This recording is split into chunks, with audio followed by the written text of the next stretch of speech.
నేను కూడా ఆర్టికల్స్ చూసాను సార్. మ్యాక్సిమం అంటే ఫుల్ ఫ్లెడ్జ్ ఒక మ్యూచువల్ ఫండ్ ఒక ఫ్రూట్స్ తీసుకునేది 10% కూడా లేరు అనేసి. యాక్చువల్గా బెస్ట్ ఏంటంటే చిల్డ్రన్ కోసం చేయాలనుకుంటే చిల్డ్రన్ ఫ్యూచర్ కోసం చిల్డ్రన్ గిఫ్ట్ ఫండ్స్ ఉన్నాయి. ఓకే. మంచి కంపెనీల్లో మంచి రిటర్న్ ఇచ్చిన ఫండ్స్ ఉన్నాయి, చిల్డ్రన్ గిఫ్ట్ ఫండ్స్. ఓ ఫ్లెక్సీ క్యాప్ మోడల్లో ఉంటాయి. ఓకే. అందులో కూడా ఏంటంటే 65% కంపల్సరీగా ఈక్విటీలోనే పెడతారు. ఓకే. మంచి అగ్రెసివ్గానే ఉంటాయి. అది చిల్డ్రన్కి 18 years వచ్చిందా తీయడానికి లేదు. ఓకే. లాకింగ్ పీరియడ్ ఉంటుంది. అందులో పడేయాలి. అప్పుడు వాళ్ళు వద్దన్నా కానీ తీయలేరు, కావాలన్నా తీయలేరు. వాళ్ళు వద్దన్న డబ్బులు పెరుగుతూనే ఉంటాయి. ఓకే. పిల్లలకి మంచి డబ్బులు వస్తాయి.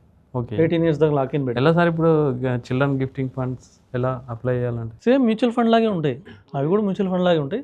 కాకపోతే ఆన్లైన్లో చేయలేము, ఫిజికల్గా చేయాలి. ఓకే. కొన్ని కంపెనీస్లో ఉన్నాయి, చాలా మంచి రిటర్న్ ఇచ్చాయి, చాలా మందికి తెలియదు ఇవి. ఓకే. నేను కూడా ఇన్ని డిస్కషన్ చేస్తాను, ఇది ఎప్పుడు లేదు. ఉన్నాయి. ఓకే. ఎందుకంటే ఇప్పుడు కస్టమర్కి మ్యూచువల్ ఫండ్ చాలా మంది ఓపెన్ ఎండెడ్ ఫండ్ అని ఇస్తుంటారు. ఓకే. వాళ్ళు కూడా ఎమర్జెన్సీ తీయచ్చు అనే సిచ్యువేషన్లో వెళ్తుంటారు. కానీ ఒక ఫండ్ చిల్డ్రన్ గిఫ్ట్ ఫండ్లో పెట్టాలి. ఓకే. పెడితే తీయాలన్నా తీయలేరు, అప్పుడే గ్రోత్ వచ్చింది. ఓకే. చేతులు కట్టేసిన గ్రోత్ వచ్చింది. ఇప్పుడు ఎల్ఐసిలోంచి ఎంతమంది లక్షలు తీసుకున్నారు, ఓకే. లేకపోతే వేరే కంపెనీస్లోంచి లక్షలు తీసుకున్నారు, లేకపోతే ఒక రియల్ ఎస్టేట్లోంచి కోట్లు ఎలా తీసుకున్నారు. చిల్డ్రన్ గిఫ్టెడ్ ఫండ్స్ నుంచి రిటర్న్స్ మ్యాక్సిమం మినిమం రిటర్న్స్ ఎంత ఉంది? సేమ్ 12% రేట్ ఆఫ్ రిటర్న్ మనం ఎక్స్పెక్ట్ చేయొచ్చు. ఓకే. బ్యాంక్ కన్నా వాటికన్నా చాలా ఎక్కువే.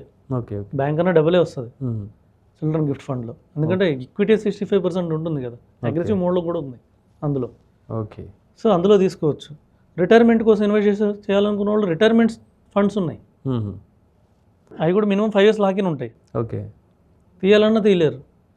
వేరే ఎమర్జెన్సీ వస్తే వేరే డబ్బులకు తీసుకుంటారు కానీ, ఖర్చు పెట్టుకుంటారు కానీ వీటిని టచ్ చేయరు. ఓకే. అప్పుడే వెల్త్ బిల్డ్ అయింది. 3.5 years తీస్తే ఏమొస్తుంది? ఓకే. వాళ్ళకే రాదు, కంపెనీకి ఏం రాదు. వాళ్ళు కట్టిన డబ్బులు కానీ కొద్దిగా ఎక్కువ వస్తాయి, వాళ్ళు అమ్మగానే పెరిగిపోతాయి. Okay. Okay sir, thank you very much. Welcome. So wealth creation formula అనేది సార్ ఎక్స్ప్లెయిన్ చేశారు. కీప్ వాచింగ్ పల్లవి పైసా.